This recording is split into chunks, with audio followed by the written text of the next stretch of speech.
저희들 하나님 말씀 같이 보도록 하겠습니다. 하나님 말씀은 구약성서 출애굽기 2장 1절부터 10절 말씀입니다. 하나님 말씀은 오늘 제가 여러분들을 대신에 대독해 드릴 하나님의 말씀은 출애굽기서 2장 1절부터 10절 말씀입니다.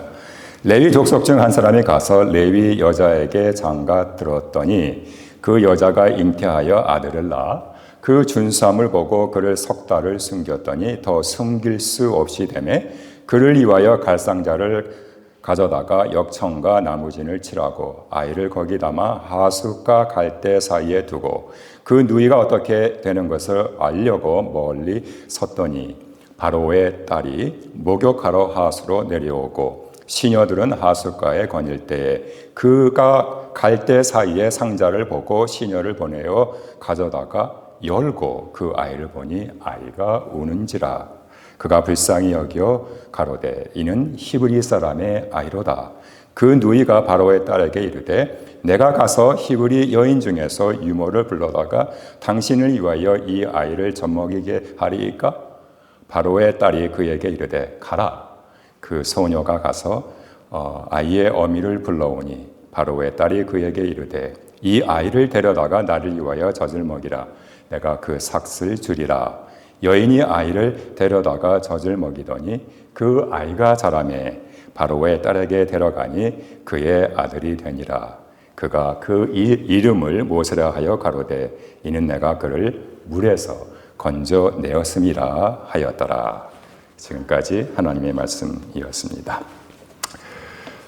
네, 여러분, 오늘은 어머니 주일입니다. 그래서 먼저 우리 세원야 교회 모든 어머니들에게 해피 머더스 데이라고 제가 인사를 먼저 드리겠습니다. 어머니 날은요, 미국뿐만 아니라 전 세계에서 어머니들의 희생과 노고를 기리는 정말 뜻깊은 날입니다. 미국에서는요, 두 여성의 노력으로 어머니 날이 시작이 되었습니다. 한 100년 정도 됐겠죠. 100년 전쯤에 버지니아주 컬페퍼라는 조그마한 동네가 있는데 그곳 출신 감리교회 목사의 딸인 앤 자비스라는 분이 여성이 침례교 목사님 아들과 결혼을 했습니다. 그리고 이 당시는 19세기 남북전쟁이 일어나던 그러한 굉장히 어려운 시절이었는데 아무튼 남북전쟁을 겪으면서 가족들과 함께 엄청난 고생을 했습니다. 우리 이 앤 자비스 어머니가 11명의 아이들을 낳았는데 그 중에 7명은 어려서 죽고 4명만이 유일하게 생존을 했다고 합니다. 이분이요, 남북전쟁이 끝난 후에 가족들과 함께 버지니아주에서 또 버지니아주가 원하는 하나였었는데 남북전쟁 때문에 버지니아주하고 웨스트 버지니아하고 이렇게 갈라지게 됐습니다. 아무튼 웨스트 버지니아주에 가족들과 정착한 후에 그래프턴이라고 하는 그 동네에 위치한 세인트 앤드류 감리교회에서 거의 25년 동안을 주일학교 선생님으로 섬기셨습니다. 그런데 이분이 참 신앙심도 깊고 믿음도 좋고 아주 말을 잘 하셔서 유명 강사로 초청되어 여러 교회를 다니면서 강연을 했다고 합니다.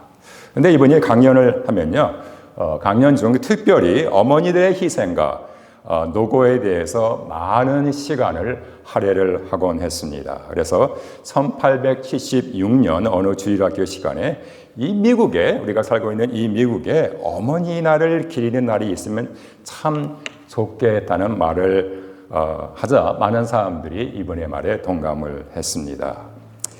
그래서 1905년 이 앤 자비스라는 분이 죽자 그의 딸 애나 자비스가 자기 엄마의 뜻을 이제 실천을 하기를 시작을 합니다. 엄마 이름은 앤이고 딸 이름은 애나입니다. 이름이 좀 비슷하죠, 그렇죠? 아무튼요, 엄마의 영향을 많이 받은 애나는 먼저 돌아가신 엄마의 묘소에 엄마가 평소 좋아하던 흰색 카네이션을 신고 어느 모임에 참가할 때마다 가슴에 흰 카네이션을 달고서 참석을 하곤 했다고 합니다. 그래서 많은 사람들이 의아하게 생각했죠. 그런 사람들에게 애나는 말하기를 우리 엄마가 그리워서요라고 대답을 했다고 합니다. 그리고 1907년 어머니 앤이죠. 어머니 앤의 추도 예배에 그 예배에 참석한 사람들에게 엄청난 사람들이 참석을 했는데 아무튼 500개의 흰색 카네이션을 도네이션을 했습니다. 그래서 지금도 어머니날 우리 어머니들이 가슴에 카네이션을 다는 유래가 바로 여기에서 유래를 했습니다.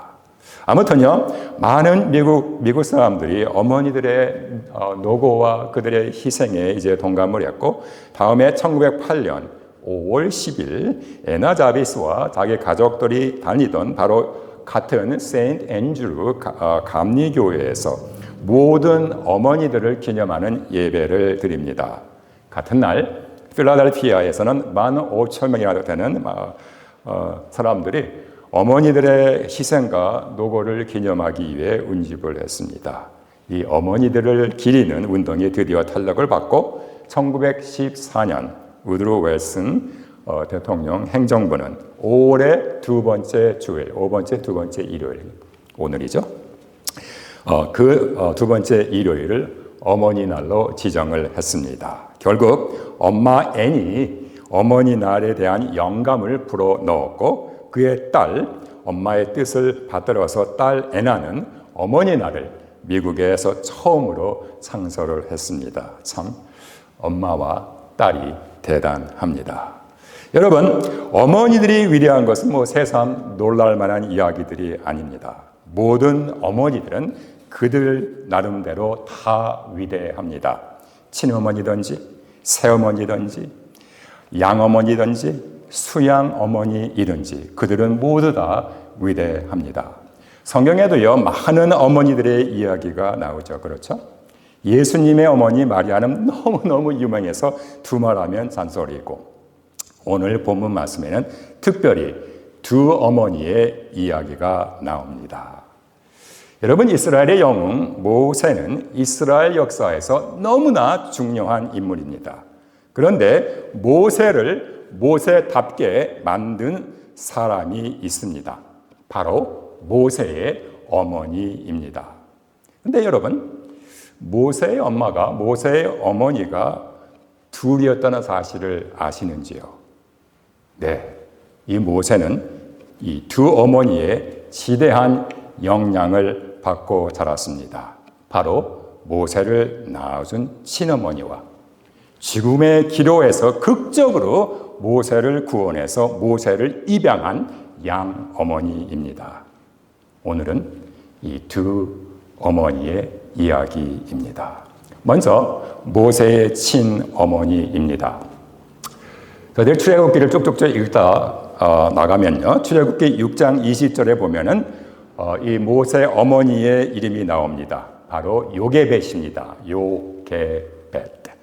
요게벳은 여호와의 영광, 야훼의 영광이라는 뜻이 담겨 있습니다. 요게벳이요, 레위 족속 아므람이라는 사람과 결혼을 해서 세 자녀를 얻습니다. 모두 이스라엘 역사에서 굉장히 유명한 사람들로 기록이 되었습니다.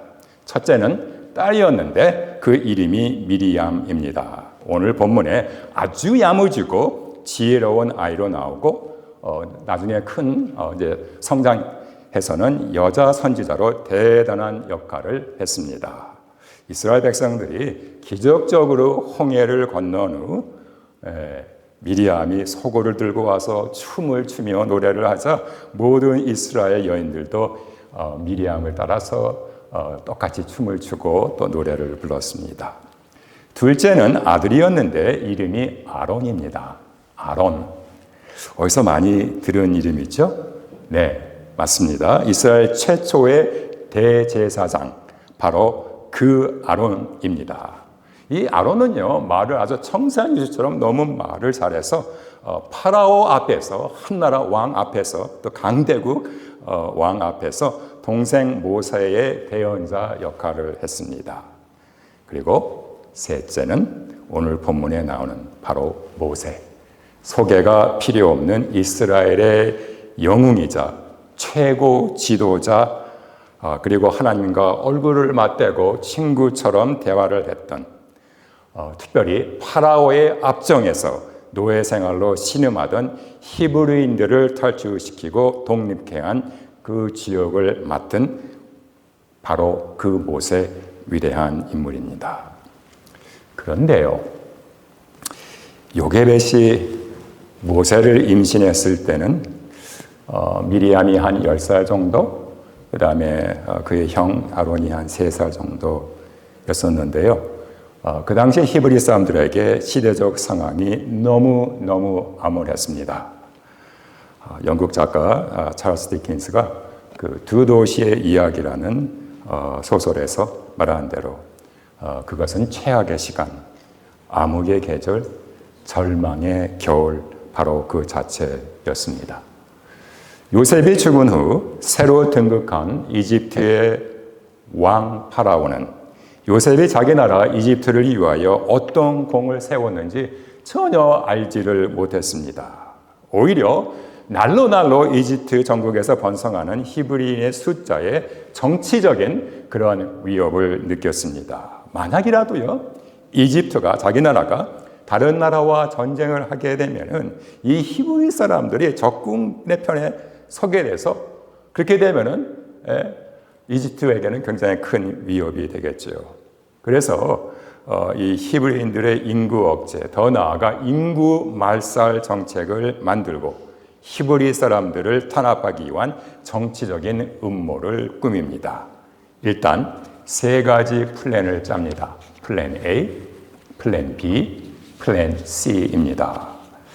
먼저 플랜 A는요, 히브리 사람들을, 특별히 남자들을 노예로 전락시켜서 피라밋을 쌓거나 문화를 파는 그런 공사에 강제 노역을 시켰습니다. 일이 그냥 등이 빠지게, 골이 빠지게 너무 힘이 들어 지치게 만들어서 아이들을 만들지 못하게 하는 힘빼기 작전이었습니다. 그러나 히브리 사람들은요, 파라오가 착취하면 착취할수록 그들의 수는 더 번성해 나갔습니다. 플랜 A가 실패로 끝나버립니다. 그래서 플랜 B를 가동을 합니다. 이번에는요, 산파들을 동원해서 히브리 사내 아이가 태어나면 가차없이 죽여버리는 악독한 플랜입니다. 그러나 웬걸, 하나님을 공경하는 산파들 시브라와 부하는 하나님의 형상을 지원받은 아주 소중한 생명을 죽이라는 그 당시 최고 권력자 파라오 왕의 명을 거부하고 다 히브리 사내 아이들을 살려줍니다. 물론 엄청나게 큰 화를 내는 파라오에게 산파들은 이렇게 둘러붙입니다. 왕이요, 히브리 여인들은 이집트 여인들보다 훨씬 더 건장해서 우리들이 도착하기 전에 이미 아들들을 낳아버려 우리가 어떻게 할 도리가 없었습니다 라고 둘러버립니다. 파라오 면전에서 이집트 여인들을 망신을 주는 거죠. 그러자 파라오는 마지막 플랜 C를 만들어 이집트 전국에 공포를 합니다. 내용인즉 갓 태어난 히브리 남자 아이는 모두 다 강물에 던져버리고, 그러면 악어밥이 되겠죠. 여자 아이들만 살려두어라. 여러분 어떻게 생각을 하십니까? 만약 이 플랜 C, 히브리인 말살 정책입니다. 이 플랜 C가 성공을 한다면 어떤 일이 벌어질까요? 더 이상 히브리 사람들은 이 세상에 존재하지를 않겠죠. 그렇죠? 그렇다면 모세도 살아나지 못하고 죽었을 테고, 그렇다면은 역사가 쭉쭉 흘러서 다윗 왕도 태어나지 못하고 솔로몬 왕도 태어나지 못하고 나중에 마태는 예수님의 족보를 쓸 수가 없었겠지요. 그러니 결국 예수님도 태어날 수 없어 결국 인류를 구원하려는 하나님의 구속 역사는 실패로 끝날 수밖에 없었습니다. 여러분, 눈에는 보이지 않지만 벌써 출애굽기 2장에서는 하나님의 백성과 사탄 사이에 치열한 영적 전쟁이 있음을 우리는 알 수가 있습니다. 그러나 과연 히브리인들을 말살하려는 사탄의 계획이 성공할 수 있을까요? 이 긴박한 상황 속에서 임신을 한 요게벳은 끝없는 두려움과 초조함 아래서 마음을 조아렸습니다. 얼마나 하나님께 부르짖는지 모릅니다. 주님, 제발로 제 배 안에 있는 아기는 딸이 되게 해주세요. 만약에 사내 아이라면 기적적으로 성별을 바꾸어서라도 여자 아이가 되게 해주세요. 제발요. 그러나 요게벳의 간절한 기도에도 불구하고 얼마 후에 아주 잘생긴, 영어 성경에는 핸섬하다고 나왔는데 아주 잘생긴 사내 아이가 응애하며 큰 울음을 터뜨리며 태어났습니다. 이 아이를 본 요게벳의 얼굴은 창백히 굳어버렸습니다. 우리 어머님들, 여러분들도 비슷한 경험을 하셨죠? 여러분들의 자녀를 위해서 어떤 기도를 드렸는데 하나님께서는 여러분의 기도를 외면한 듯 합니다. 그렇다면 우리 어머님들 참고 기다리세요. 우리 하나님은 여러분의 기도를 아주 놀라운 방식으로 들어주십니다. 요게벳은 하나님께서 아직 이름도 갖지 못한 자기 아들을 살려주신다는 그러한 믿음을 가졌습니다. 그래서 어떤 일이 있더라도 자기 아들을 살리라고 다짐하고 또 다짐했습니다. 그래서 어떻게 하지요? 일단 자기 아들에게 여자아이 옷을 입힌 후 숨을 죽이며 3달을 숨겨 키웁니다. 그러나 이 아이가 크면 클수록 남자아이라서 그런지 점점 우는 소리가 커집니다. 자기가 사는 동네를 순회하는 이집트 군인들에게, 이집트 경찰들에게도 발각되면 이 아이는 금방 죽임을 당할 것이 불보듯 뻔합니다. 그러나 엄마 요게벳은 절대 포기하지 않습니다. 영어 속담에 절박한 상황에는 절박한 수단이 필요하다는 그러한 말이 있습니다. 요게벳은 믿음의 여인이기 때문에 자기 부모나 친지들로부터 노아의 방주 이야기를 많이 들었고요. 그래서 어떻게 하나님께서 방주에 탄 노아와 그의 식구들을 구원하셨는지 익히 잘 알고 있었습니다. 여기에서 아이디어를 얻은 요게벳은 자기 아들을 위해서, 아직 이름이 없습니다. 그 아들을 위해서 미니 사이즈, 아주 자그마한 노아 방주를 갈대를 꺾어 상자를 만들고 역청과 송진을 발라 그 안에 자기 아들을 뉘어놓고 정말 절박한 심정으로 나일강 갈대 사이에 띄워놉니다. 그리고 10살짜리 자기 딸 미리암에게 일이 어떻게 되는지 보라고 시킨 후 눈물을 삼키면서 집으로 들어옵니다. 그리고 곧 엎드려 하나님께 간곡히 기도를 드립니다. 주님, 제 아이를 살려주세요. 주님, 제발 제 아이를 제 품으로 돌려주세요. 주님, 제발요. 여러분, 하나님은 자녀를 위해 기도하는 어머니의 기도를 절대 외면하지 않습니다. 여러분이 잘 아시는 대로 이 아이는 다시 어머니 품으로 돌아옵니다. 우리 교회사에서 가장 유명한 교부를 뽑으라면 4세기, 5세기에 살던 북아프리카 히포의 주교 성 어거스틴을 우리가 말을 할 수가 있습니다. 그런데요, 이 어거스틴이 어릴 때에는 망나니도 이런 망나니가 없었습니다. 늦은 밤 친구들과 더불어 몰래 남의 집 과수원에 들어가서 과일을 따먹고 나중에 그 유명한 참외록, 컴패션이라는 그 참외록을 썼는데 그 참외록에서 하는 말이 과일이 뭐 특별히 맛이 있어갖고 몰래 따먹은 것이 아니라 남의 것을 훔치는 그 죄 그 자체가 너무 스릴이 있고 재미가 있어서 과일을 따먹었다고 그렇게 진술을 했습니다. 청년 시절에는 이교도의 몸을 담고 또 육체의 쾌락에 빠져 끝없는 정욕의 죄악에서 헤어나지를 못했습니다. 그래서 웃지 못할 이런 기도를 드립니다. 참회록에서 주님, 저에게 순결과 금욕을 주십시오. 하지만 아직은 아닙니다. 이 망나니 같은 아들을 위해 어머니 모니카의 눈물 어린 기도는 30년 동안 끊임없이 우리 주님 앞에 드렸습니다. 어느 날 교회에서 절망과 고통과 탄식의 눈물을 흘리며 아들을 위해 기도하는 모습을 본 사자가 모니아에게 이렇게 위로의 말을 던집니다. 모니카 자매, 우리 하나님은 모니카 당신의 눈물의 아들을 절대 버리시지 않으실 거야. 그렇습니다.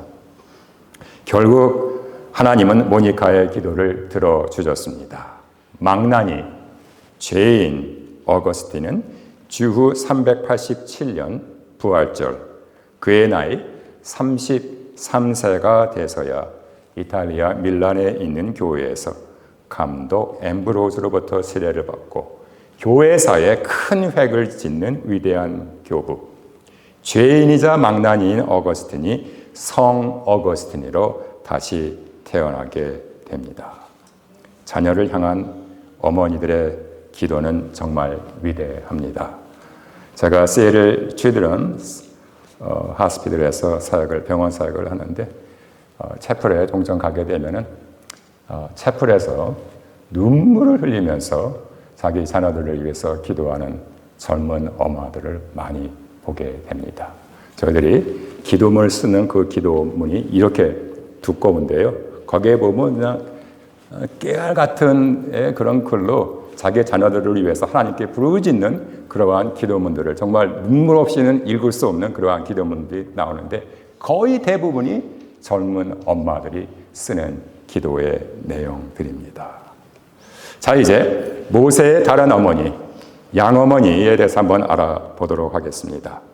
우리 모두에게는 파라오의 딸로, 그러니까 공주죠, 그렇죠? 예, 파라오의 딸로 알려져 있지만 이 어머니의 이름을 아시는 분들은 드문 것 같습니다. 혹시 이 파라오의 딸, 이 공주의 이름을 아시는 분? 예, 역대상 4장 17절에서 18절에 보면은 모세의 양어머니의 이름이 기록되어 있습니다. 바로 비디아, 영어는 비디아라고 하나요? 네, 비디아이고 그 이름의 뜻이 여호와의 딸, 야훼의 딸이라는 의미가 있습니다. 재밌죠? 아니, 파라오의 딸이면 분명 이집트 사람이고 하나님을 믿지 않는 이교도인데 어떻게 히브리 사람의 이름을 갖고 있을까요? 네, 기대하시라. 제가 조금 이따 설명해 드리겠습니다. 자, 이번은 어떻게 파라오의 딸 공주가 모세의 양어머니가 되었는가에 대한 이야기입니다. 요게벳이 자기 아들을 그 자그마한 갈대 상자에 넣어 나일강 갈대 사이에 띄웠던 그날은 아마 날씨가 엄청나게 더웠던 모양입니다. 공교롭게도 파라오의 딸 공주가 시녀들을 데리고 시원한 나일강 물에 몸을 담그러 왔습니다. 그런데 웬 아기 울음소리가 들리네요. 어느 학자들은 이 당시 이 공주는 남편을 여윈 젊은 미망인이라고 그렇게 추측을 합니다. 아무튼 아기 울음소리를 들은 공주는 자기 시녀들을 시켜서 갈대 상자를 가져오라 하고 그 상자 안에서 애처롭게 울고 있는 히브리 사내 아이를 발견합니다. 우리 아버지가 날 강에 버리라고 한 바로 그 히브리 아이로구나. 그러나 이 순간 공주의 가슴은 이 아기를 향한 이루 말할 수 없는 불쌍한 감정으로 가득 찹니다. 바로 이 순간을 놓칠세라. 이 아이의 10살짜리 누나 미리암이 잽싸게 공주에게 와서 공주님, 제가 가서 이 히브리 여인 중에 아기에게 젖을 먹을 유모를 데려다 드릴까요? 라고 말을 합니다. 10살짜리 꼬마 소녀이지만 미리암의 순발력과 재치가 이만저만이 아닙니다. 이 공주는 분명 히브리 사내 아이를 살리는 일은 자기 아버지 파라오의 왕명을 거스르는 일임을 분명히 알았습니다. 물론 왕명을 거스르는 자는 자기 목숨을 내놔야 되겠죠. 그러나 이 공주는 이 아기를 구하기 위해서 자기 자신의 운명을 겁니다. 자기와는 아무런 상관이 없는 아이인데 참 대단합니다. 아이러니컬하게도 자기 생모 요게벳의 젖을 먹고 자란 아이가 젖을 떼자 요게벳이 아이를 파라오의 궁정으로 데려오고 이 공주는 이 아이를 자기 아들로 공식 입양을 합니다. 죽어야만 할 히브리 노예의 아들이 이 당시 세계 최대 강대국 이집트의 왕자가 되었습니다. 이야말로 이거는 뭐 죽었다 깨도 일어날 수 없는 일입니다. 아무리 생각해도 이것은 하나님의 섭리가 없이는 어떻게 설명을 할 수가 없습니다. 그래서 예수님께서는 이렇게 말씀을 하셨습니다. 사람들에게는 이것이 불가능하나 하나님께는 모든 것이 가능하니라. 그렇죠? 우리 하나님은요, 당신의 뜻을, 특별히 구속 사업을 이루기 위해서 어느 누구든지 히브리 사람들의 원수인 파라오의 딸까지 사용을 하셨다는 것입니다. 아무튼 이 공주 비디아는 자기가 입양한 아이의 이름을 모세라고 지어줍니다. 드디어 이름이 생겼습니다. 내가 물에서 건져내었다라는 뜻입니다. 정말 걸맞는 이름입니다. 근데요, 제가 볼 때 이 모세의 양 어머니 비디아는 요즘 말로 치면은 아마 엄청난 타이거맘이었던 것 같습니다. 자기 아들 모세를 위해서 이 당시 이집트가 제공할 수 있는 최고의 교육을 받게 합니다. 글쎄요, 뭐 미국으로 치면은 뭐 하버드, 프린스턴, MIT, 스탠퍼드 같은 그런 대학교에서 최고 교육을 받게 한 거지요. 자, 여기에 하나님의 지혜가 있습니다. 우리 하나님은요, 모세에게 두 어머니를 허락하셔서 자기 친어머니 요게벳으로부터는 히브리인의 신앙과 사상을 배우게 하고 양어머니 비디아로부터는 이집트의 최고 교육을 받아 하나님의 구원 사역을 이루는 위대한 일을 수행하게 합니다. 사실 여러분, 모세가 저희들이 갖고 있는 성경의 5권, 첫 번째 5권 책, 모세오경이죠. 그 모세오경을 쓸 수 있었던 것도 모두 이 두 어머니들의 덕분입니다. 근데 제가 오늘 설교를 준비하면서 제 자신에게 던진 질문이 있습니다. 만약에 이 공주가 나일강에 몸을 담기 위해 오지 않았다면, 만약에 이 공주가 울고 있는 히브리 사내를 보고 아버지가 말한 히브리 아이네, 뭐 죽거나 말거나 관심을 보이지 않았다면, 그렇다면 역사는 뒤바뀌었을 는지도 모릅니다. 그러나 이 공주는 모세를 불쌍히 여겼고 이 아이를 자신의 아들로 귀하게 키웠습니다. 이 공주에게 모세는 정말로 자기의 가슴으로 낳은 아들이었습니다. 그러나 이 양 어머니는 얼마 후 마음이 청천벽력처럼 무너지는 너무나 힘든 경험을 합니다. 자기가 그렇게 사랑했던 물에서 건져낸 그 모세가 이집트인을 죽이고 살인자로 몰려 이집트를 떠나 쫓기는 몸, 포지티브가 된 것입니다. 여러분, 어머니가 된다는 것은 너무 어렵습니다. 그것이 친어머니든지 양어머니든지 새어머니든지 수양어머니이든지 어머니의 역할을 한다는 것은 너무나 어렵습니다. 그래서 가슴을 쓰미는 일들이 한두 번이 아닙니다. 그래서 참 어머니들 존경스럽습니다. 그러나 우리 하나님은 모세의 양어머니의 이야기를 해피엔딩으로 끝나게 해줍니다. 유대교 전통에 의하면요, 모세의 양어머니 비디아는 모세를 물에서 구하는 순간부터 하나님의 손길을 느끼고 이집트 사람들이 섬기는 우상들을 버리고 하나님을 섬겼다고 합니다. 그래서 자기 아들 모세가 이스라엘 백성들을 데리고 이집트를 탈출할 때 아들 모세를 따라 이집트를 떠나 약속의 땅으로 떠납니다. 그 옛날 1960년대에 지어진 모세의 10개 그 영화를 보면 그 영화에서도 모세의 양 어머니가 모세와 함께 이집트를 떠나는 그런 장면이 나옵니다. 그래서요, 모세의 양 어머니 비디아는 하나님의 언약의 백성이 되었고, 나중에 역대상에 보면은 메렛이라는 히브리 사람과 결혼을 해서 세 자녀를 낳습니다. 바로 아까 제가 말씀드린 역대상 4장 17절, 18절에 나오는 말씀입니다. 자, 이제 왜 모세의 양어머니 이름이 여호와의 딸 비리아인지 이해가 되시죠? 말씀을 정리하겠습니다.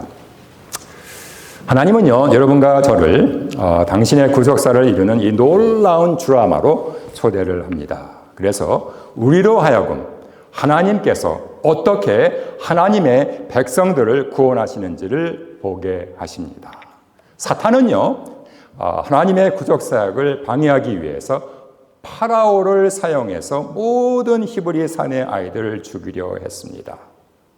그러나 하나님의 지혜는 두 어머니를 사용을 하셔서 모세라는 아이를 극적으로 나일강에서 구원을 하시고 강대국 이집트 왕자로 성장을 시킵니다.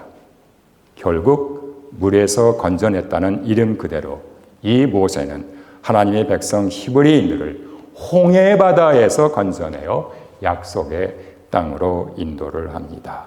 그러나 만약 모세에게 이 두 어머니가 없었다면 모세는 절대로 이러한 위대한 일을 할 수가 없었습니다. 모세의 두 어머니 요게벳과 비디아는 당신들의 아들 모세 때문에 얼마나 가슴을 조아리는 그러한 일들을 경험을 했는지 모릅니다. 여러분, 모세가 될 수 있었던 이유는 바로 모세의 두 어머니 때문이었습니다. 그래서 모세는 자기 두 어머니에게 정말 감사를 해야 되겠죠. 비슷하게요, 신약 성경에도 두 어머니를 모신 믿음의 사람이 있었습니다. 바로 디모데입니다.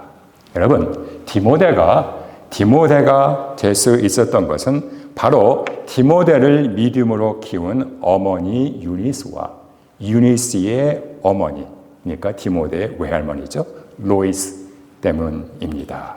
그래서 디모데는 자기 어머니와 자기 할미한테 정말 감사를 해야 되겠죠.